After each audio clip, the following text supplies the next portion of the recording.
45장 1절부터 보시겠습니다. 요셉이 시종하는 자들 앞에서 그 정을 억제하지 못하여 소리질러 모든 사람을 자기에게서 물러가라 하고 그 형제들에게 자기를 알리니 그때 그가 함께한 다른 사람이 없었더라. 우리 45장의 그 내용은 지금 가족을 초청하는 그 요셉의 사건으로 제목이 잡혀져 있습니다. 지금 요셉이 자기의 그 가족들을 초청한다고 하는 그 의미는 좀 더 그 남다른 의미가 있어요. 우리 마태복음 2장 15절을 보시게 되면 헤롯이 죽기까지 거기 있었으니 이는 주께서 선지자로 말씀하신 바 애굽에서 내 아들을 불렀다 함을 이루려 함이니라. 예수님이 애굽으로 이주한 사건을 구약 선지자가 내 아들을 애굽에서 불렀다라고 하는 그 말씀이 응하게 하기 위해서 이제 그랬다는 이야기거든요. 언약 자손은 필연적으로 지금 애굽에 내려가야 됩니다. 애굽에 내려가서 하나님께서 이제 그 가나안 땅을 약속을 왔다 했는데 우리 이 약속한 땅이 그 가나안 땅 아닙니까? 근데 가나안 땅을 약속을 받았던 이스라엘 백성들, 뭐 갈대아 우르에서 언약을 받았던 아브라함이 이제 애굽으로 우리 그 기근을 피해 가지고 내려갔던 사건이 있었어요. 그러니까 아브라함의 그 사건 이후에 지금 이삭은 애굽까지 내려가다가 그랄이라고 하는 지역에서 하나님께서 거기에 내려가지 마라. 내가 지시하는 땅이 있으면 내가 너희 그 자손에게 복을 주겠다. 이렇게 이야기를 해가지고 이삭은 여기까지 내려가지 않았습니다. 그러나 이제 야곱의 때거든요. 열조가 아브라함, 그 다음에 이삭, 그 다음에 야곱, 이렇게 이제 셋을 우리가 열조라고 하는데 하나님께서 갈대아 우르에서 아브라함이 언약을 받고 가나안 땅에 내려왔다가 그 다음에 이제 이 기근이 심하기 때문에 애굽까지 내려가게 되죠. 자기 처를 자기 누이라고 이제 속였던 사건 뭐 이런 걸로 해가지고 그랬음에도 불구하고 하나님께 제물을 들려가지고 내보내는 사건이 이제 이 아브라함한테 만들어집니다. 그래서 조카 롯과의 이제 결별 사건이 그 이후에 있게 되어지는데, 그러니까 언약 자손이 이 애굽까지 내려가는 것은 우리 하나님께서 에덴 동산에 아담을 들이시고 여기서 에덴에서 이제 복을 누리도록 이 땅에다 불러들이신 거 아니에요? 그럼에도 불구하고 하나님 앞에 불순종함으로 해가지고 내쫓긴단 말이야. 이게 세상이라고 그랬어요. 이게 세속. 이 세상으로 내쫓기게 되어지는데 이 세상으로 내쫓기는 그 아담의 사건을 모형적으로 보여준 것이 지금 이 열조를 통해 가지고 이스라엘에 대한 섭리거든요. 그러니까 여기서 지금 아담이 에덴 동산에서 내쫓겼던 사건을 이게 모형적으로 보여준 사건입니다. 이게 그러니까는 아브라함이 이제 하나님 앞에 언약을 받고 갈대아 우르에서 언약을 받고 이 땅에 오지만 애굽에 내려가는 것은 필연적 코스예요. 왜? 이걸 지금 보여주는 사건이니까. 그래서 이제 그 열조들이 뭐 이삭도 또 뭐 내려가다가 이제 그랄에서 그건 멈췄지만 하나님이 그 이삭에게는 특별히 내려가지 말라고 지시를 갖다 내리거든요. 그 이야기는 아마 이제 그 이삭에게는 이제 그 야곱과 에서라고 하는 두 아들이 있게 되어지잖아요. 근데 이삭이 만약에 이제 뭐 허리에 그 아들들이 있을 때 여기까지 내려갔다고 한다면 에서도 야곱도 다 내려가는 걸로 이제 이게 보여져야 되지 않겠어요? 하나님께서는 그렇게 원치를 않으셨어요. 그리고 야곱에 대해 와가지고만 이제 이쪽으로 내려가게 되어진단 말이에요. 그것도 뭐 12아들 다 끌고 지금 내려가게 되어지거든요. 언약 자손이 이제 내려가게 되어지는 건데. 그래서 왜 하나님께서는 이삭은 그랄에서 멈추게 하셨을까? 라고 하는 것이 지금 에서와 야곱이라고 하는 사랑하는 자와 미워하는 자의 그런 대표적인 그런 그 사건, 어떻게 보면 언약 자손의 예정과 유기를 보여주는 그런 그 사건이기도 한데, 이삭은 막으시고 아브라함과 야곱은 애굽에까지 내려가게 하신단 말이에요. 그리고 이제 뭐 많은 선지자들은 애굽에서 내 아들을 불렀다라고 이야기를 해가지고 결국은 언약 백성이 여기까지 내려갔다가 올라오는 코스를 다 보여주셔요. 아마 이것이 뭐 이삭에게 보여줬던 야곱과 에서 사랑하는 자와 미워하는 자, 이걸 통해 가지고 야곱은 여기까지 내려가는 걸 보여주고, 에서는 이제 아버지 이삭이 내려가지 않았으니까 애굽까지 안 내려갔단 말이에요. 그러면서도 불구하고 에서는 에돔 지역을 차지하고 이제 살게 되어지거든요. 에돔을 차지하게 되어지고, 야곱은 내려갔다가 400년이나 이제 머물렀다가 올롬으로 해가지고 이제 이 애굽까지 내려왔던 그 역사를 겪게 되어진단 말이에요. 아마 그래서 이것이 하나님께서 어떤 욥기의 배경을 가지고 하나님이 사랑하는 자, 내가 야곱은 사랑하고 에서를 미워했다고 그러는데, 사랑하는 야곱은 애굽까지 내려가서 400년이나 종로로 타고 올라와 가지고 이 나라를 차지하게 되어지지만, 에서는 그런 코스가 없이 여기서 그냥 누리고 살아요. 여기 에돔이라고 하는 나라를.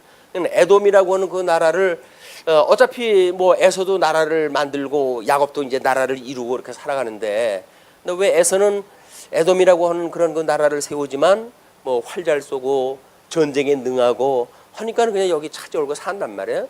근데 야곱은 같은 나라를 위해 이걸 뭐 만들어 가지고 살게 되어지는데, 애국까지 내려가 가지고 400년 동안이나 완전히 이제 그 종노릇을 하게 하신 뒤에 불러내신단 말이에요. 이것이 하나님이 사랑하시는가 미워하시는가에 대한 표징이에요. 표징. 그러니까 우리가 뭐 신약 성경에서도 끊임없이 그렇게 이야기가 되어지지만, 언약 자손이 이 땅에 와가지고 십자가에 못 박아 죽으심을 당해야 되는 사건은 이건 필연적 코스입니다. 성경대로 죽으시고 성경대로 살아나는 것이 예수 그리스도의 사건이란 말이에요. 예수는, 우리 예수 그리스도는 하나님과 동등됨을 취하지 아니하시고 사람의 모습을 입고 이 땅에까지 내려오셔가지고 급기야 십자가에 못 박아 죽임을 당하는 데까지 가시잖아요. 이것이 이 열조와의 언약을 통해 가지고 보여줬던 애굽으로 내려가는 사건입니다. 우리 이 땅에 오셔가지고 결국은 그들에 의해서 십자가에 못 박아 죽임을 당하시는 그 예수님의 십자가의 사건, 이거를 증거하기 위해서 우리 예수님이 이 땅에 오셨을 때 이 예수님으로 하여금 애굽까지 내려가게 하시는 거예요. 왜? 이제 그 왕이 죽이려고 하니까 그 죽임을 피해 가지고 애굽까지 내려갔다가 너를 죽이려고 하는 자들이 다 죽었다. 너 올라가라. 라고 해가지고 갈릴리 지역 쪽으로 이제 올라가지 않습니까? 이거는 예수님이 이렇게 되어질 걸 보여주는 모형적인 사건이고, 아담에 이루어졌던 그런 그 모형적인 사건이 지금 소개가 되어지는 거다. 이렇게 되어지게 되면 우리 열조에게 보여줬던 애굽행의 그런 그 역사는 이제 전 우주적으로 에덴 동산에서 내쫓겼던 인생들이 그 노아의 방주를 통해 구원을 받았지만 다시 이제 열방으로 흩어지고 그래가지고 결국은 예수 그리스도가 아니면 구원의 길이 없도록 만들어지는 역사, 이것이 하나님의 나라를 이루는 사건이고 하나님의 의를 이루는 사건입니다. 그러니까는 그냥 이야기 중심으로 본다고 하면 뭐 형들 만났고 형들이 사화도 이제 했고 그렇게 했으니까 그냥 아버지 뭐 여기 좀 풍년되는 거 좀 먹을 것이 있고 하니까 아버지를 모시고 사는 거라고 한다면 당연한 일인 거예요. 그냥 자연스러운 그 일이에요. 근데 가나안 땅을 약속받았던 그 야곱이 자기의 식솔들을 다 끌고 애굽까지 내려간다는 그 이야기는 불순종 아닌가요? 가나안 땅을 약속으로 주셨는데, 그런데 어떤 그 만들어지는 상황이 내려가지 않으면 안 될 상황으로 만들어지고, 모르겠어요. 이제 야곱이 자기 할아버지 때로부터 내려오는 그 약속을 붙들고 살았는지, 이삭에게도 이제 그 애굽으로 내려가지 마라. 내가 지시하는 땅에 너희가 거하게 되어지게 되면 내가 복을 주겠다. 이렇게 약속이 되어져 있기 때문에 뭐 야곱이 그런 그 전통적으로 하나님의 뜻을 교육받지 않았겠습니까? 하나님의 뜻을 교육을 받았는데 물론 아브라함에게 이제 또 하나의 그 언약이 4대 만에 너희가 이 400년이나 여기서 종로로 살았다 해야 되겠다라고는 그 약속이 있었고, 이 아브라함의 자손들이 내려가 가지고 종로로 태야 되는 그런 그 언약의 내용은 야곱을 통해 가지고 실질적으로 12아들을 포함한 이걸 뭐 12아들을 포함되어진 걸 우리가 언약 자손이라고 이렇게 이야기를 하지 않습니까? 언약 자손. 이제 복수임에도 불구하고 우리가 자손이라고 하는 단수를 쓴다는 이야기는 바로 오실 예수님을 예표하는 사건이기 때문에 우리 이스라엘 그 백성들을 언약 자손을 단수로 표현한다 이렇게 이야기를 했습니다. 자, 그러면 이렇게 하나님께서 애굽으로 내려가야 되는 그 약속을 하신 것도 이루어져야 되겠고, 그리고 이 에덴 동산을 내쫓겼던 이런 그 사건을 모형적으로 보여주는 사건도 포함이 돼야 되겠고, 그리고 4대 만에 나와야 될 어떤 그런 그 이유가 있으려면 가족이 전부가 내려가지 않으면 4대 만에 올라올 사건이 없습니다. 뭐 그때 올라오게 되면 올라오겠죠. 근거로 해가지고 여기 자기 부모가 다 살고 있는데 형제가 며칠 내려갔다고 한다면 올라올 거 아니겠어요? 근데 자기 식소를 다 끌고 70명이 내려가 버려요.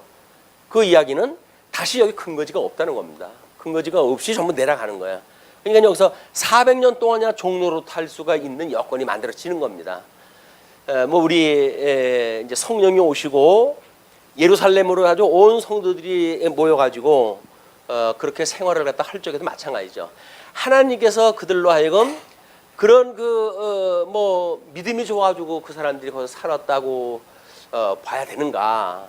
아니면 뭐 다 뭐 나름대로 식소리도 남겨놓고 왔을 터인데 성령의 어떤 그런 그 권능을 입고 그들이 돌아가는 걸 갖다 멈춰요. 그래놓고 거기서 어떤 초기 교회의 모습을 갖다 보여준단 말이야.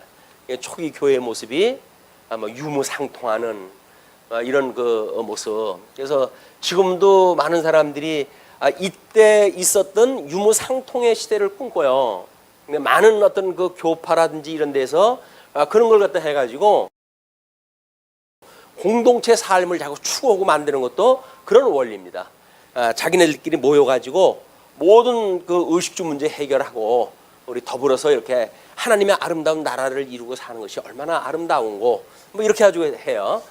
뭐 우리 뭐 유명한 이단들은 다 그런 코스를 갖다 밟지 않는가 싶은데, 근데 하나님께서는 여기서 충분한 복음을 깨닫게 하시고 하시는 역사가 뭐냐면 정말 흩어버리는 역사입니다. 주 70년 박해를 통해 가지고 이스라엘 백성들을 뿔뿔이 다 흩어지게 만들거든요. 그 이야기를 모으시고 이렇게 유무상통하는 것이 목적이라고 한다면 그렇게 해가시진 않겠죠. 그런데 왜 유무상통하게 하시다가 끝내 그들을 전부 흩어버리고 마는가? 그것이 땅끝까지 이르러 복음이 증거되게 하기 위한 기초작업이란 말이에요. 이 애굽으로 내려간 것도 마찬가지입니다. 12아들이 내려가가지고 여기서 이 애굽이라고는 대국인데 이 대국 앞에서 이들이 보호 아래 4대 만에 적어도 장정만 60만이라고 하는 그 숫자로 해가지고 출애굽이 되잖아요. 뭐 우리가 통상 이야기하는 그 60만의 이야기입니다. 이 60만의 출애굽이 되어진단 말이에요. 그 이 인구가 가나안 땅에 산다고 한다면 이렇게 될 수가 없죠. 근데 애굽이라고 하는 데 가가지고 이 약속이 이루어져요. 그러니까는 이것이 순종이냐 불순종이냐 뭐 하나님의 불이냐 의냐 이런 그 개념으로는 이게 통하지 않습니다. 하나님의 뜻이 이루어진다는 이야기는 지금 뜻대로 되어지니까 이게 하나님의 의가 이루어지는 거 아니에요? 이게 하나님의 의가 이루어지는 그 역할에 애국까지 내려가야 되는 불순종이 포함되어지고 그거로부터 나와야 되는 하나님의 의의 역사가 이제 보여지기 때문에 이걸 범사를 통해서 예수 그리스도의 죽으심과 부활에 대한 이걸 전체적인 그런 그 표현이 여기서 있어지는 걸로 보여지기 때문에 우리의 삶에서도 뭐 범사에 감사하라 항상 기뻐하라라고 했을 때 그것이 어떤 부분적인 걸 놓고 그거는 감사하고 뭐 이렇게 되는데 감사하지 않을 여건들이 만들어지잖아요. 그러면 그때 우리는 범사에 감사라고 하는 하나님의 뜻은 뭔가 과연 그걸 놓치게 되어진단 말이에요. 그러나 우리 하나님께서 나가도 복을 받고 들어가도 복을 받겠다라고 하는 우리 이스라엘 백성들한테 주어진 그 약속이 있기 때문에 언약 백성이라고 하는 그거는 애굽으로 내려가도 복을 받는 사건이에요. 이게. 그러니까 에덴 동산에서 내쫓김을 받는 그 언약 백성들, 원래 복을 받기로 예정되어진 백성들은 이거는 복의 사건이에요. 근데 창세전서부터 유기하기로 예정되어진 자들이 있잖아요. 그들은 이것이 저주의 사건이에요. 그냥 예수를 믿는다고 하는 사람들은 모든 것이 복을 받기 위한 사건이고, 이 애굽으로 내쫓겨지는 사람, 이 에덴 동산에서 내쫓겨가지고 결국은 세상에서 저주받고 복을 상실한 채로 살아가다가 끝날 지옥으로 가는 사람들은 아무리 누리는 것이 많고 뭐 세속적인 가치를 누리고 산다고 하더라도 저주인 거예요. 그건 항상 감사해야 되는 거 아닙니까? 범사에 감사하는 거 아니겠어요? 우리의 삶이 그렇다니까요. 무슨 일을 당해도 그거는 우리 하나님께서 복을 주시기 위한 이 과정이란 말이에요. 그러니까 적어도 우리가 이 복 있는 자라고 하는 이것이 예수 그리스도를 뭐 지칭하는 이야기죠.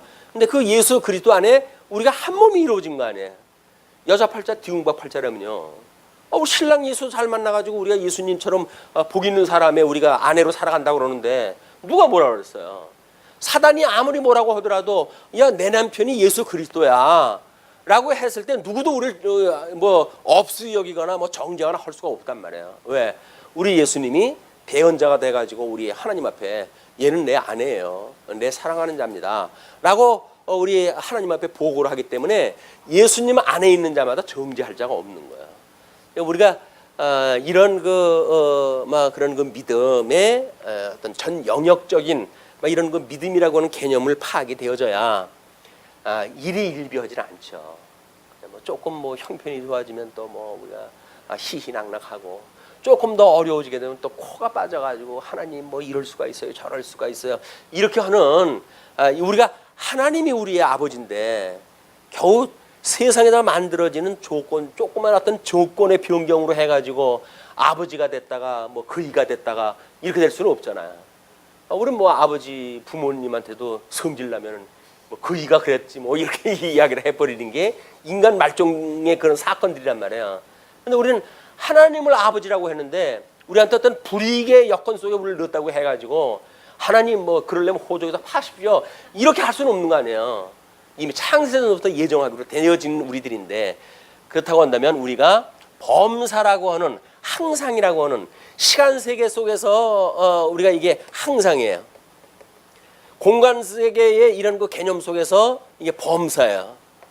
그런다고 한다면 시공간 속에서 우리가 하나님 앞에 이 예배를 갖다 하는 삶이라고 하는 것이 과연 뭔가, 이렇게 세상 사람들처럼 목전에 어떤 이익에 따라 가지고 이렇게 기뻐하거나 슬퍼하거나 이런 개념이 아니라는 거죠. 이런 어떤 심령의 평강을 누리고 하나님의 은혜를 깨닫고 이래서 전천후 하나님 앞에서 은혜를 깨달은 자로서 심령의 평강을 누리고 사는 것, 기뻐도 심령의 평강을 누려야 되고 또는 슬플 일이 닥쳐도 심령의 평강을 지킬 일이라고 하는 것은 이런 하나님을 우리가 믿어지기 때문에 그런다는 거야. 범사, 복 있는 사람들을 위한 모든 코스이기 때문에, 하나님의 섭리이기 때문에 우리들한테 이루어지는 모든 일은 복을 받기 위한 거예요. 또 하나님께서 이미 미움받은 사람들은 그건 아무리 좋은 조건으로 뭐 나라를 이루고 사는 이런 그 에서의 후손들이라 할지라도 그건 하나님 앞에 저주란 말이에요.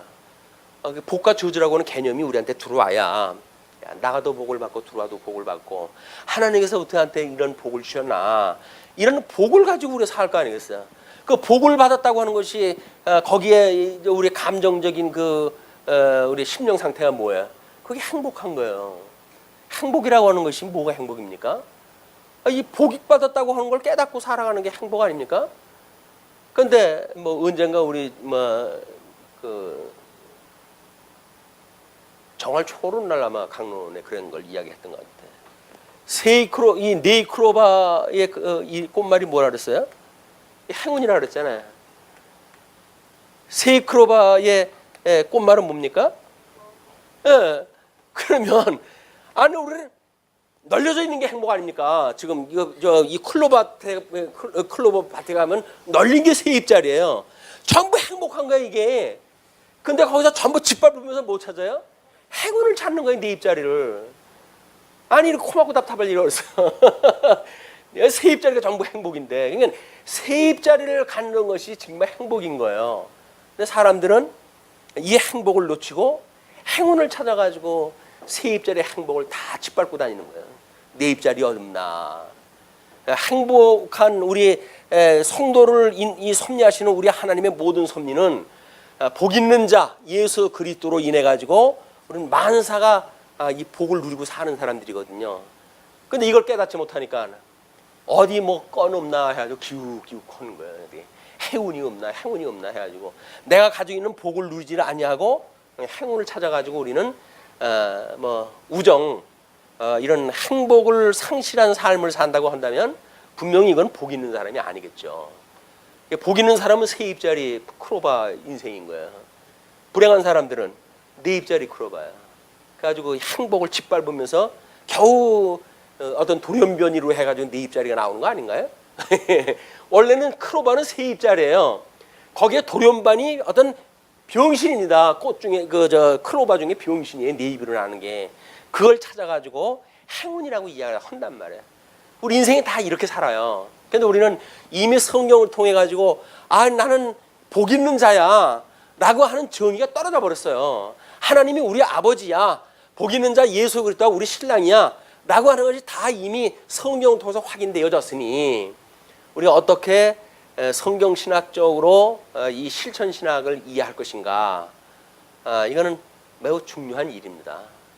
알고도 뭐 어떤 사람이 바다에서 풍랑을 만나는데 그래가지고 뭐 사흘을 뭐 이제 헤맸다는 거예요. 사흘인가 뭐 며칠을 일주일이나 헤매가지고 끝내 기갈을 못 견디고 죽었는데 그가 죽은 장소가 어딘지 압니까? 파도에 밀려가지고 밀물까지 들어왔어요. 그럼 밀물 위에서 죽은 거예요. 기갈로. 우리가 그렇다니까요.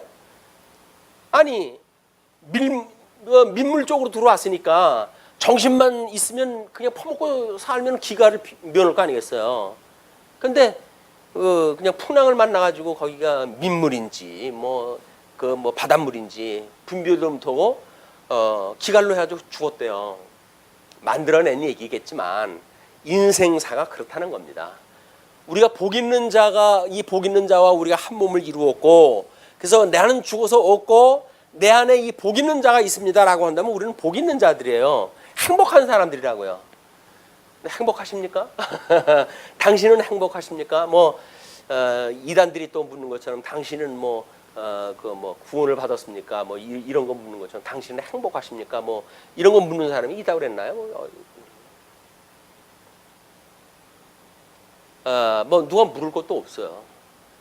예수 그리스도 복 있는 자와 연합되어진 모든 성도는 사실은 복 있는 자입니다.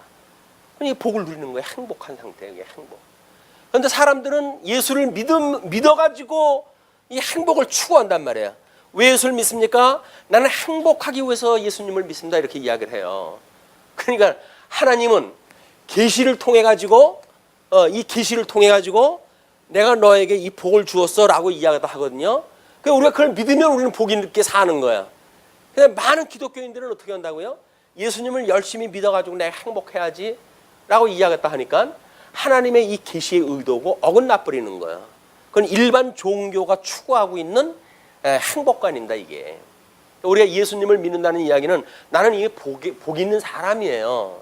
어디서 다른 데 가서 찾을 것이 없어요. 그냥 내가 복 있는 사람이기 때문에 내 안에 복 있는 사람이 계시는데 우리 예수님께서 이 안에 너 있다 이렇게 이야기를 하는데 그분의 심장 소리가 사랑의 고백 소리고 근데도 불구하고 어디 복이 없나 해가지고 여기저기 해가지고 기웃기웃거리는 거는 이게 복을 갖다 아직도 우리는 못 찾은 거란 말이에요. 복 있는 자인지를 모르는 거예요. 그 복 있는 자인지 모른다는 거는 우리가 이가 예수님을 믿는지 안 믿는지 모른단 말이에요.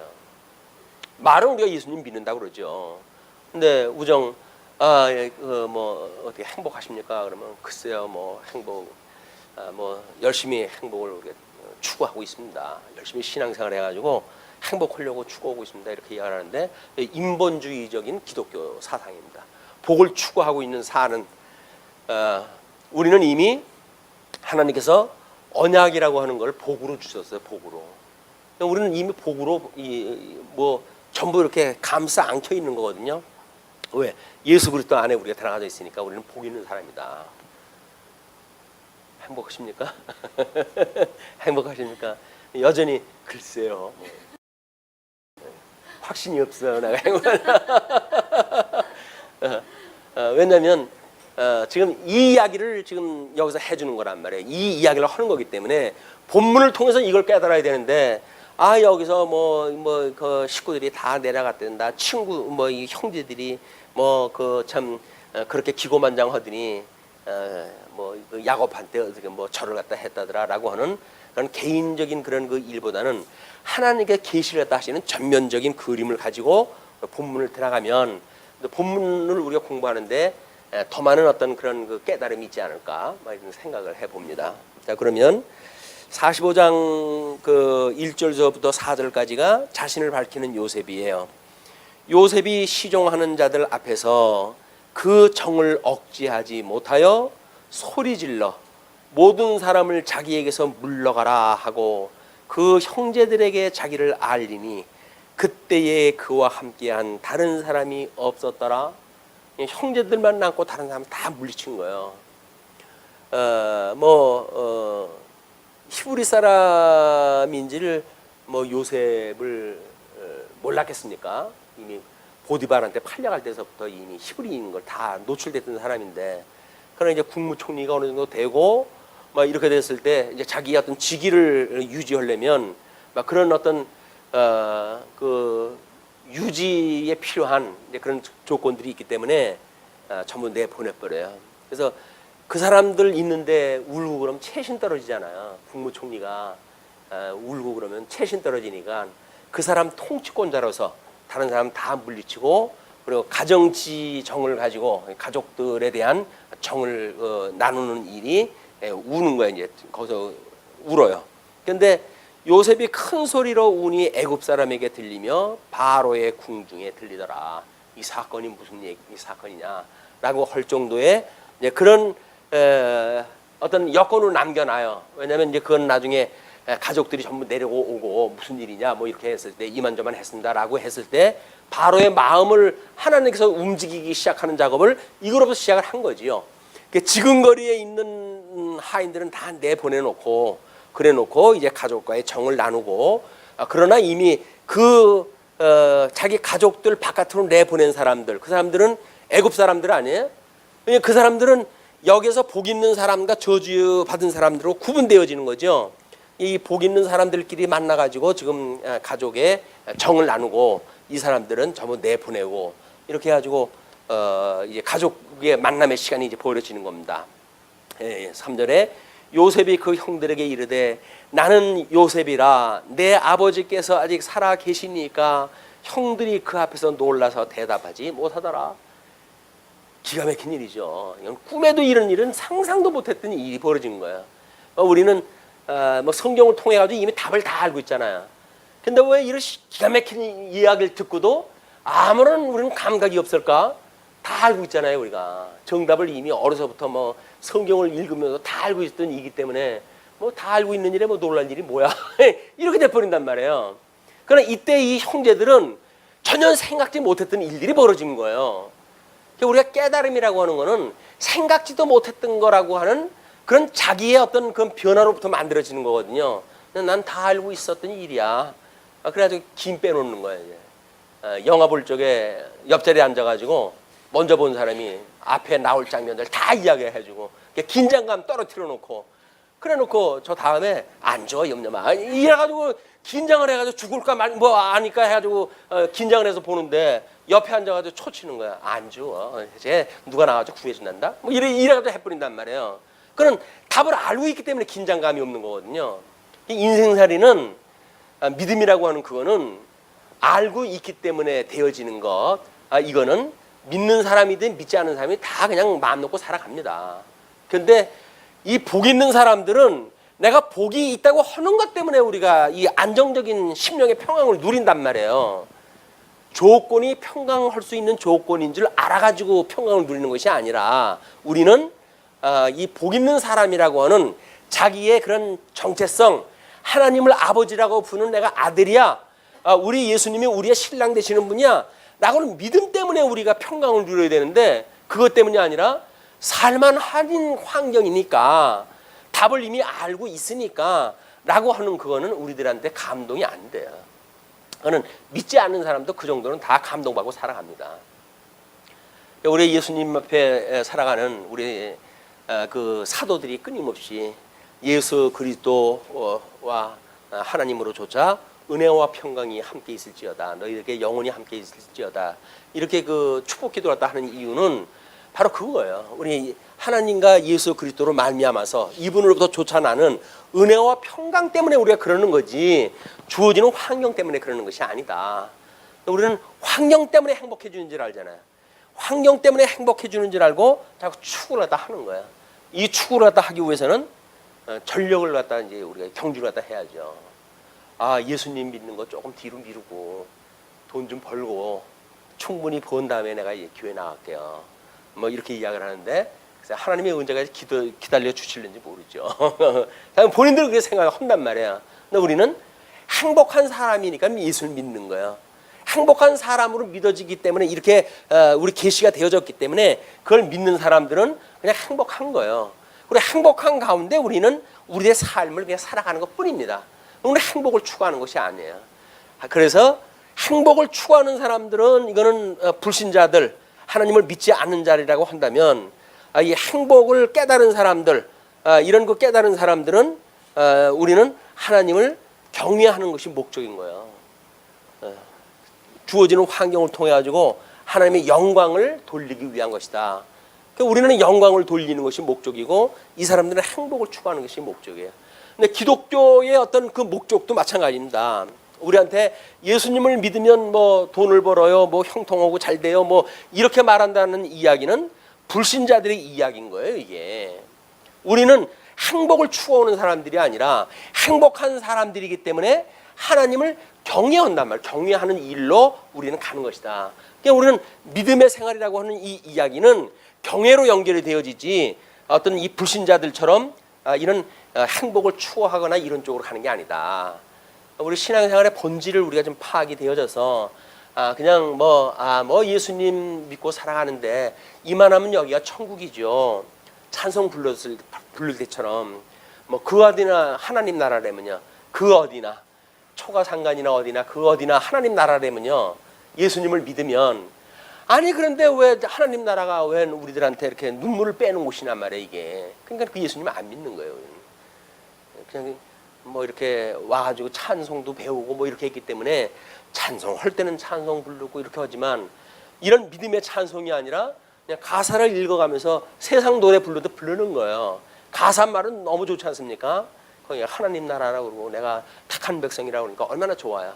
근데 그걸로 해가지고 우리가 찬송을 갖다 부르는데 그 찬송이 믿음으로 부르는 찬송이 아니라 행복을 추구하기 위한 찬송이 돼버리고 만다고 하면 우리는 하나님의 영광 계시가 목적 아니에요. 세상을 만드시고 하나님을 계시했던 이 목적이 뭡니까? 이 목적이 이 영광 선포예요. 영광 선포. 그러니까 하나님을 깨달은 사람들은 영광 선포가 되어졌으니까 그 영광을 찬양하는 것이 이 택함을 받은 백성들의 반응이라니까요.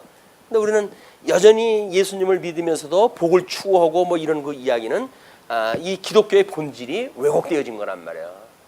근데 이 까다로운 이야기를 누가 듣습니까? 우리니까 이 이야기를 하고 살지. 다른 사람들이 이야기 못 알아들어요. 이게 우리 복 있는 사람의 특징이란 말이야. 우리는 그래 맞아 이렇게 아주 이걸 반응을 하지만 이쪽에 이걸 가지고 열심히 추구하는 사람들한테 이야기하다 되면 무슨 소리냐 그게 이래가지고 이 행복을 추구하는 행복 추구권을 박탈한다 이래가지고 돌멩이 던질 일이죠.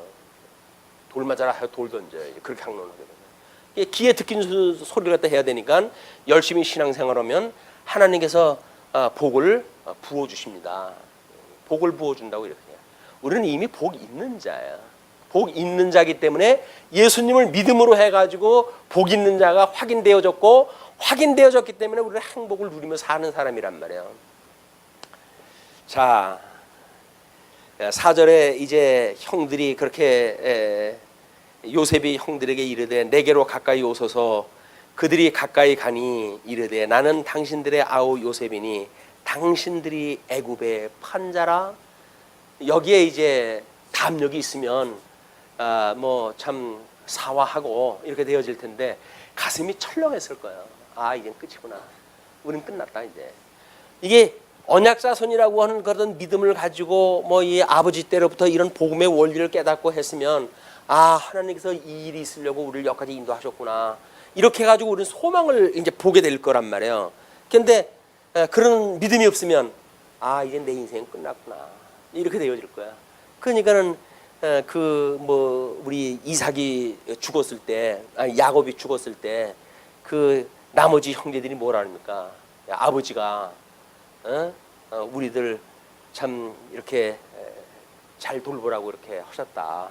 우리를 버리지 마라. 이렇게 사정을 하잖아요. 형들의 염려하지 마소서. 당신들은 나를 팔았지만 하나님께서 나를 일찍이 이쪽에 당신들을 위해서 예비한 장소로 나를 보냈을 뿐입니다. 여러분들을 내가 손 안 댈 테니 염려하지 마시오. 이렇게 이야기를 하잖아요. 그건 언약자손이라고 하는 것이 하나님께서 그렇게 섭리를 갖다 해간 걸 모르고 그냥 이렇게 살아가는 거예요. 지금 그냥 언약자손이니까 그렇게 살아가는 겁니다. 이게 모형적으로 보여주는 사건이지만 우리 둘째 아담이신 예수님이 언약자손으로 해가지고 이 땅에 오셨고, 이분은 이미 구약 성경을 통해 가지고 성경대로 죽으시고 성경대로 사시니까 이런 모든 지혜가 있으신 분 아니에요? 이분의 그 지혜를 우리가 듣는 것, 이것이 복음이란 말이에요. 복음. 이제 우리는 적어도 복음을 깨달으니까 비록 구약 성경을 읽지만 성경대로 죽으시고 성경대로 살아나신 예수님에 대해서 이미 알고 예수님 안에서 이걸 재해석을 해가지고 복 있는 자로서 어떻게 해석을 할 것인가 하는 것이 이제 우리들에게 주어진 과제라고 보여집니다. 자, 그러면서 요셉이 이제 5절서부터 8절까지 형들을 향한 요셉의 용서와 위로가 있게 되죠. 당신들이 나를 이곳에 팔았다고 해서 근심하지 마소서, 한탄하지 마소서.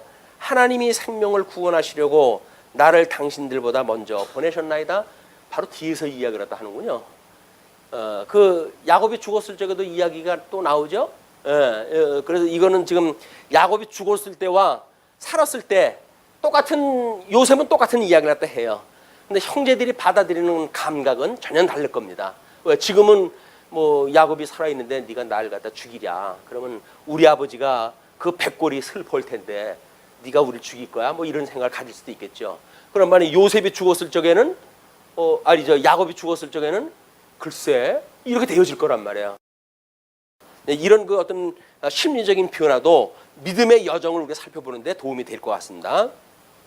이 땅에 2년 동안 흉년이 들었으나 아직 5년은 밭갈이도 못하고 추수도 못할지라 하나님이 큰 구원으로 당신들의 생명을 보존하고 당신들의 후손을 세상에 두시려고 나를 당신보다 먼저 보내셨나니 그런즉 나를 이리로 보낸 이는 당신들이 아니요 하나님이시라. 하나님이 나를 바로에게 아버지로 삼으시고 그 온 집의 주로 삼으시며 애굽 온 땅에 통치자로 삼으셨나이다. 이게 적어도 요셉이 가지고 있던 신관이에요. 신관. 우리가 하나님을 아버지라고 부른다고 한다면 어떤 지경에 있다고 하더라도 복 있는 자가 우리가 그 형편에 처했다고 한다면 이런 그 믿음으로 반응이 보이겠죠. 하나님이 나를 이쪽으로 보낸 것은 하나님의 이 복을 깨닫게 하시기 위한 조건입니다. 뭐 우리 옆에 있는 뭐 사람들이 있다고 한다면 형제여 자매여 염려하지 마소서 뭐 이렇게 위로 갖다 해가지고 복 있는 자로서 우리는 믿음을 주고 담대한 믿음으로 살아갈 수가 있는 것이 아닌가. 그렇지 않다고 한다면 같이 콕 빠져야죠 뭐. 자, 이제 그렇게 하면서 그런즉 이제 8절 9절로부터 15절까지 야곱을 모시고자 합니다. 당신들은 속히 아버지께로 올라가서 아뢰기를 아버지의 아들 요셉의 말에 하나님이 나를 애굽 전국에 주로 세우셨으니 지체 말고 내게로 내려오사 아버지의 아들들과 아버지의 손자들과 아버지의 양과 소와 모든 소유가 고센 땅에 머물며 나와 가깝게 하소서. 이미 고센 땅을 소유로 한다고 하는 것을 요셉이 지금 먼저 발을 갖다 해요. 요셉이 고센 땅, 이 요셉이 생각 의중에 준 땅이에요. 나중에 이제 우리 야곱 야곱이 나머지 이제 70명이 내려왔을 때 물어보잖아요. 그 물어볼 적에 그들이 선택하는 이 땅이 되어지는 것이 야곱의 이 계획에 의해서 지금 되어진다는 겁니다. 자, 그러면서 흉년이 아직 5해가 있으니 11절 내가 거기서 아버지를 봉양하리이다. 아버지와 아버지의 가족과 아버지께 속한 모든 사람에게 부족함이 없도록 하겠나이다 하더라고 전하소서. 이거 복음 아닌가요? 우리 예수님이 잃고 여기서 죽어져 있는 상태로 살던 사람들 아닌가요? 근데 지금 기근, 이 사람들은 기근이 5년이나 계속되어진단 말이에요. 가나안 땅에 살면 살 소망이 없는 사람들이에요. 근데 지금 가나안 땅에 있는 사람들한테 일리 내려오게 하소서. 그래서 그 극한 가뭄을 피할 수 있도록 내가 봉양을 갖다 하겠다고 아버지한테 이야기하십시오. 이렇게 이야기를 합니다. 당신들의 눈과 내 아우 베냐민의 눈이 보는 바 당신들에게 이 말을 하는 것은 내 입이라. 당신들은 내가 애굽에서 누리는 영화와 당신들이 본 모든 것을 다 내 아버지께 아뢰고 속히 모시고 내려오소서 하며, 예수님이 하나님과 동등됨을 취하지 아니하시고 이 땅에 낮아진 그런 그 예수님이 아니었다고 한다면 우리가 어떻게 여기에서 이 복을 누리고 충분히 언약 자손이 번창할 때까지 여기서 있다가 하나님 나라가 도래하는 걸 우리가 볼 수가 있겠어요. 이거는 하나님께서 예수님을 보내주셔가지고 우리를 구원할 것을 지금 예표적으로 보여주는 사건이란 말이야. 당신들은 내가 애굽에서 누리는 영화와 당신들이 본 모든 것을 내 아버지께 아뢰고 속히 모시고 내려오소서 하며 자기 아우 베냐민의 목을 안고 우니 베냐민도 요셉의 목을 안고 우니라. 두 형제가 지금 목을 어긋대고 우는 거야. 그러니까 12아들의 4명의 아내로부터 얻은 그 아들들 아닙니까? 그래도 그 안에 베냐민하고 이제 이 요셉하고 둘은 죽고 못 사는 그런 관계예요. 그러나 하나님께서 12지파를 나누실 때 가나안 땅 들어가가지고 베냐민은 결국 유대 지파 주변에 있음으로 해가지고 베냐민 반 지파가 구원에 이르게 되어지고 나머지 이 요셉의 그 식솔들 이들은 북쪽 이스라엘에 있어가지고 결국은 망하게 되어지는 그런 그 섭리를 하나님께서 해 가십니다. 이것이 이제 하나님께서 또 해 가시는 또 다른 그런 이제 섭리의 그 목적이 있죠. 그런 걸 우리가 이거 뭐 전체적인 모자이크를 잘 살펴보듯이 살펴볼 그 이유가 있는 겁니다. 요셉이 또 형들과 입맞추며 안고 우니 형들이 그제서야 요셉과 말하니라. 드디어 말이 이제 형제로서의 그런 그 말이 진행이 되어지는 겁니다. 그러면 16절로 20절 바로가 야곱 가족을 초청을 했다 합니다. 요셉의 형들이 왔다는 소문이 바로의 궁에 들림에 바로와 그의 신하들이 기뻐하고, 그러니까 궁중까지 그 울음소리가 들렸다 그러지 않았어요? 그냥 궁중에서 뭔 일이냐, 뭐 수군수군대고 뭐 이제 그랬을 거 아니겠어요? 근데 그 지근거리에 있던 사람들은 그걸 다 아니까 이제 뭐 지네들이 아는 정보를 뭐 이야기하고 해도 그것이 바로의 귀까지 들어간 거야. 근데 요셉의 형들이 왔다는 소문이 바로의 궁에 들림에 바로와 그의 신하들이 기뻐하고 바로는 요셉에게 이르되 내 형들에게 명령하기를 너희는 이렇게 하여 너희 양식을 싣고 가서 가나안 땅에 이르거든 너희 아버지와 너희 가족을 이끌고 내게로 오라. 내가 너희에게 애굽의 좋은 땅을 주리니 너희가 나라에 기름진 것을 먹으리라. 이때 바로는 요셉이 국무총리니까 선의로 그 이야기를 했겠죠. 그러나 바로가 애굽의 지금 어떤 그 제국의 황제인데, 제국의 황제가 자기 나라 치리하는 그 지역에 들어오는 사람들은 다 누구예요? 전부 자기 백성이 돼버리는 거예요. 그러니까 그거는 뭐 먹고 사는 어떤 그 먹거리를 피할 수 있는 조건은 되지만 그 사람한테 있어서는 많은 사람들을 뭐 받아들이는 거 아니에요? 나라의 어떤 그 요소가 더 확대되어지는 거란 말이에요. 그러니까 자기의 만족을 위해 가지고 기뻐하고 그들을 용접을 했다 하는 거지. 뭐 그것이 요셉의 그런 백성들을 특별히 사랑을 하거나 이런 그 관계가 아니라 이 애굽이라고 하는 대국을 이미 다스리는 사람의 그런 그 속성상 그런 것이 있어요. 그러니까 어떤 것도 먹거리를 놓을 이유가 없죠.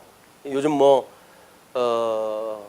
미국이나 이런 그 대국이 어떤 정책을 피고 이런 것들을 보게 되면 조그만 나라들 이런 것도 결국은 거기에서 뭔가 자국의 이익이 있는가라는 걸 따라가지고 거기서 원조도 해주고 별 이야기를 다 하는 거지, 생기는 거 없으면 그 사람들 쌩깝니다. 현대 우리 아이들 용어로 쌩까버려요. 그 사람들 그래서 미국 놈 믿지 말고 소련 놈에게 속지 말고 이런 얘기가 있잖아. 일본 놈들에게 다시 일어난다. 일본 놈은 다시 일어난다. 미국 놈에 믿지 말고 소련 놈에 속지 말자. 이렇게 해가지고 옛날 그 6.25 시절에 그런 이야기가 돌았다는 거예요. 그러니까 우리들의 어떤 자국민의 안정과 그다음에 이런 번영을 위해 가지고 우리들이 생각을 갖다 해야지. 이런 그 다른 나라를 갖다 의지하고 거기서 뭐나 좀 얻어먹고 살겠다든지 이런 거는 아무런 의미가 없어요. 지네들한테 이익이 없는데 왜 우리들한테 왜 줍니까? 인도주의적인 차원이라고요? 아니야. 우리한테 받을 것이 없으면 안 줘요. 태평양에다 그냥 버릴 망정 안 줍니다. 예, 우리 하나님의 나라의 백성도 마찬가지죠. 하나님 나라의 백성, 그걸 보여주는 주님의 몸된 교회, 그것도 마찬가지예요. 이것을 무슨 다른 데서 도와준다고 해가지고 이런 거 아무런 의미가 없어요. 하나님 말씀을 일용할 양식으로 삼고 우리들이 하나님 나라의 백성이라고 하는 자존감을 가지고 우리가 크든 적든 간에 이 교회 생활도 해야지. 다른 사람이 오면 좀 나아질까? 돈 많은 사람이 우리 교회에 오면 참 좋을 텐데, 어떤 교회는 돈 많은 사람이 와가지고 교회에 땅도 준다는데 우리 교회는 왜 그런 사람도 안 와? 이런 생각을 하신다고 한다면 하나님이 얘네들이 아직도 정신 덜 차렸네 이렇게 할 거예요. 그런 건 믿을 필요 없어요. 돈 있는 사람이 자기가 어떻게 돈 번 돈인데 그걸 왜 우리한테 줍니까? 그럴 이유가 없으니까 그런 기대도 하지 마세요. 없으면 없는 대로 살면 되는 거지. 돈 많은 사람이 와가지고 땅 많은 사람이 요즘 그거 두고 가기 정말 힘들어가지고 어디 좋은 일 삼아 주려고 하는 사람들이 지천에 있을 텐데 왜 아니겠어요? 노령화 사회에 아들놈한테 주니 이놈들 싫고 이건 보람된 일이다 내가 썼으면 좋겠다 이런 생각 가지고 있는 사람은 꽤나 많이 있습니다. 어느 날 때가 되면 그런 분 보내줄지 몰라요. 근데 우리가 코 묻은 돈 아껴가지고 교회당을 지어야지 이런 생각 할 필요 없어요. 하나님이 주신 형편 주시는 거대로 우리가 살아가면 된다. 이런 믿음 가지고 살아가는 것이 행복한 거지. 그런 그 조그만 돈에 행복 다 뺏기고 그리고 행복 추구한다고 해가지고 나는 어려운 가운데 이렇게 하는데 쟤는 왜 모른 척 한다는 거야? 이렇게 해가지고 시기하고 질투하느니 그거 해가지고 모르겠다는 거예요. 이게 행복을 누리지 못하고 그 행운을 찾아가지고 모르겠다는 겁니까? 아무런 의미가 없어요. 지금 우리 예수 그리스도와 함께 우리 복을 누리는 것, 행복을 누리는 것, 이것이 지혜다. 자, 이제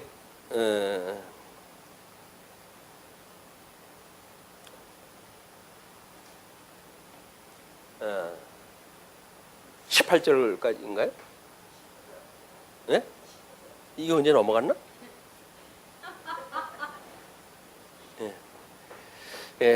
아버지의 아들들과 아버지의 손자들과 아버지의 양과 소와 모든 소유가 고센 땅에 머물며 나와 가깝게 하소서. 이건 아까 읽은 건데. 19. 16절에서부터 그 이야기를 했던 거죠. 이제 궁예 그 이야기가 들렸고, 그냥 바로는 요셉에게 이르되 내 형들에게 명령하기를 너희는 이렇게 하여 너희 양식을 싣고 가서 가나안 땅에 이르거든 너희 아버지와 너희 가족들을 이끌고 내게로 오라. 내가 너희에게 애굽의 좋은 땅을 주리니 너희가 나라의 기름진 것을 먹으리라. 이제 명령을 받았으니 이렇게 하라.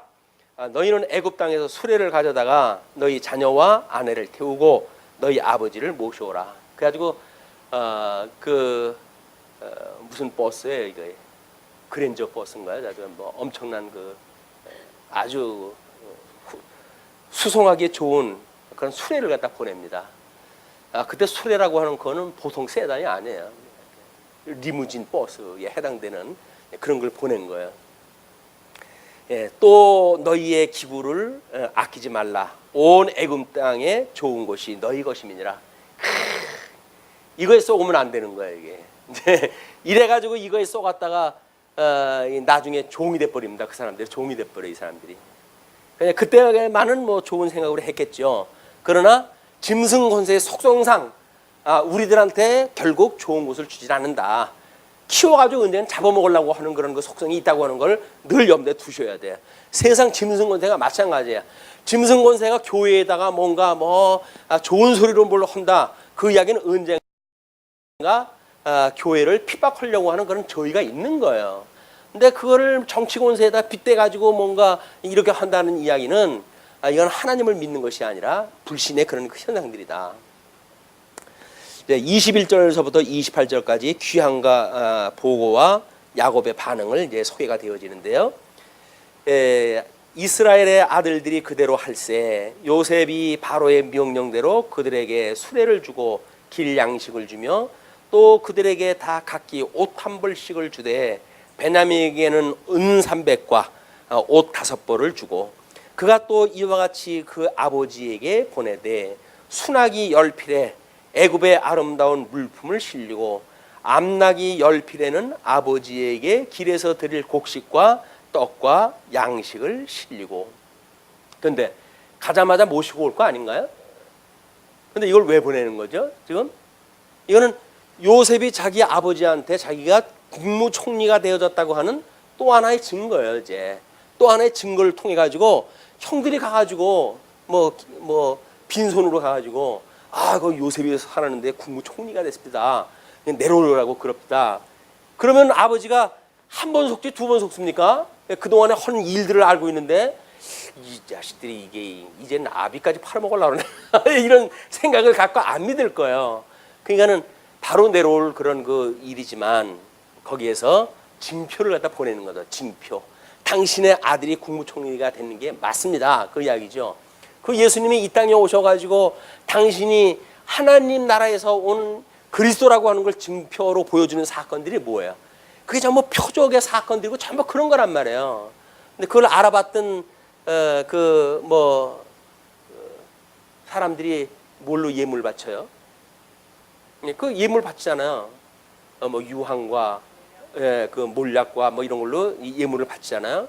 그것이 하나님의 아들 메시아라고 하는 거를 고백을 하는 증표란 말이에요.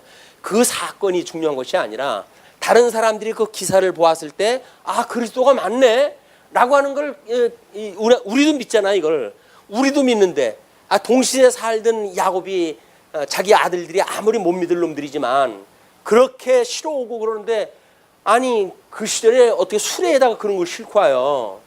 그러니까 그들의 말을 믿을 수가 있게 되어지는 거예요. 내 아들이 국무총리가 되어졌구나. 우리 하나님의 아들 예수님이 세상 권세 이제 장악하려고 이 땅에 오셨구나. 이걸 알 수 있는 사람들이 예수를 따르고 그리고 수종을 들기 시작을 한 거예요. 거기에 예수님을 믿었던 사람들의 귀부인들이 꽤나 있었습니다. 귀부인들까지 섬겨요. 예수님을 12 제자들하고 함께해서 그 일들을 또 그들에게 다 각기 옷 한 벌을 주되 베냐민에게는 은 300과 을 5벌을 줬다고 그래요. 이제 300이라든가 5벌이라든가 이런 그 일들 숫자에 대한 거는 나름대로 그거를 이제 어떤 숫자를 대입을 갖다 시켜가지고 나름대로 신령한 해석을 한다고 그러는데 부질없는 이야기입니다. 어떤 이런 복음적인 의미를 깨달았다고 한다면 그거는 그때 당시에 넉넉한 그런 그 인사를 갖다 했구나 그 정도의 이해도 하시면 되지 5번은 어떻고 300번은 어떻고 이런 거는 의미가 없어요. 우리 욥기에서 이야기하는 것처럼 열의 숫자와 3의 숫자 이런 어떤 기계적인 배열 같은 거 이런 것들은 어떤 그런 하나님께로부터 말미암았다고 하는 사실을 표현하기 위한 것이지 그 숫자에 특별한 의미를 갖다 두는 것은 우리가 성경을 잘못 푸는 쪽으로 빠지기가 쉽습니다. 이거는 가는 데까지만 우리가 가는 게 좋겠다. 그가 또 이와 같이 그 아버지에게 보내되 순하기 10필에 애굽의 아름다운 물품을 실리고 암나기 10필에는 아버지에게 길가에서 드릴 곡식과 떡과 양식을 실리고 이에 형들을 돌려보내며 그들에게 이르되 당신들은 길에서 다투지 말라 하였더라. 왜 당부를 갖다 했을까요? 예. 아마 지금 그 아버지의 것이 있고 뭐 이런 뭐 따로 그 지목이 있잖아요. 이제 그를 독립세대가 되어진 거 아닙니까? 이 아들들은 이미 성장해가지고 자기 아들들이 또 있어요. 그렇게 되어지면 세대주 아닙니까? 세대주라고 한다면 자기 재산 따로 챙길 만한 이유가 있는 거예요. 그래서 아들들이 성장하게 되어지게 되면 아비 곁을 떠나게끔 되어져 있는 겁니다. 그 세대가 이루기 때문에 하나님께서는 언약 자손을 만들기 위해서 지금 특별히 이렇게 섭리했다 하시지만 뭐 우리 아담한테 하나님께서 이 약속을 다 하셨을 적에는 장성하게 되면 아비 곁을 떠난다 이렇게 이야기를 하는데 이렇게 세대가 이루어지게 되면 자기 식구를 내리사랑이라고 그러는데 자기 아들이 굶는 걸 갖다 어떻게 봅니까? 아버지 거 훔쳐라도 자기 아들 먹여야지. 이 인간은 어쩔 수 없는 이게 인지상정인 거예요.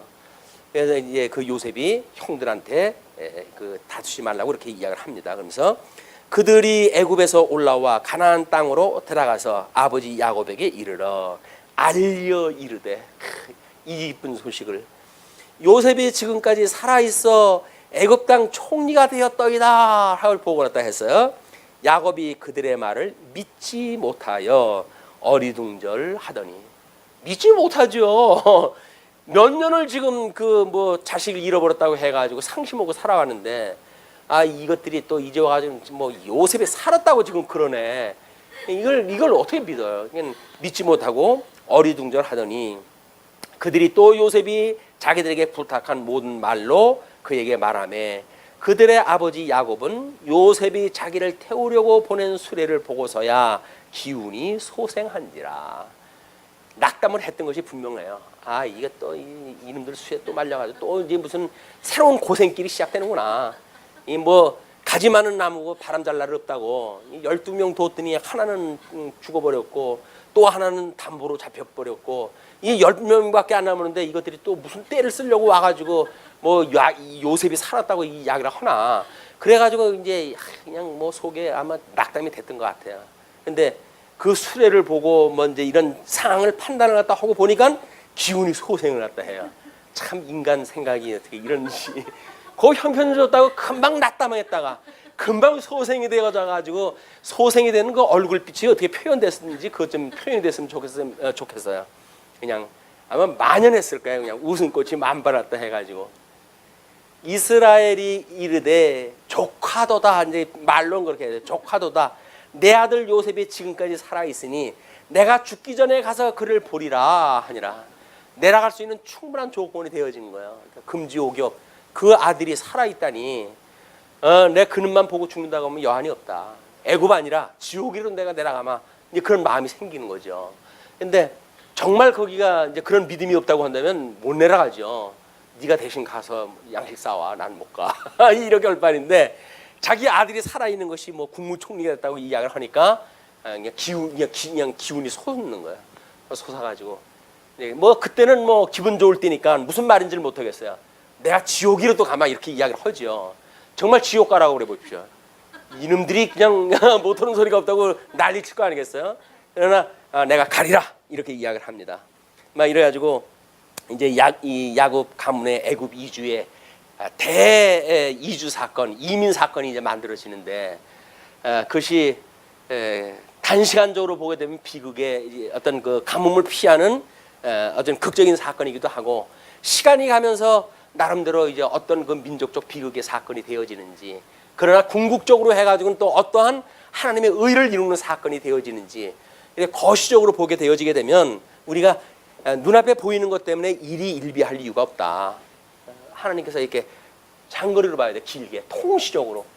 그냥 무슨 어떤 어려운 일이 당할 적에도 위로를 갖다 할 때 인생 다 산 거 아니잖아. 기다려봐. 믿어봐. 참아봐. 이렇게 위로를 갖다 할 수 있는 것이 긴 거리를 볼 수 있는 사람의 이야기란 말이야. 근데 젊은 사람들은 경험이 없으니까 아이고 이건 뭐 세상이 꺼지고 하늘이 꺼지는 것 같은 이런 그 낙담을 갖다 할 때가 되잖아요. 왜? 경험이 없으니까. 그럴 때 인생을 뭐 파란만장한 삶을 사는 그런 그 인생의 선배가 다 인생사 그렇게 좋은 일이 있으면 나쁜 일이 있고 막 그것이 필시 우리가 복 있는 자라고 한다면 하나님 좋은 일로 인도해 가시기 위해서 주신 걸 거야. 그러니까 낙담 오지 말고 기도하며 기다려보자.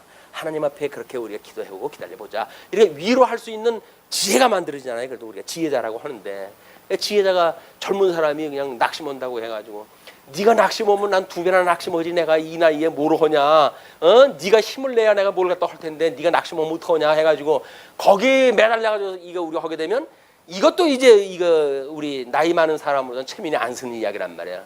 우리가 이 인생 경륜, 예수를 믿는 이런 그 경험이 있다고 한다면, 그런 일이 있을 때 위로해 줄 수 있는 이런 지혜가 있으면 좋겠다라는 생각이 듭니다. 말씀 줄이죠. 기도하시겠습니다.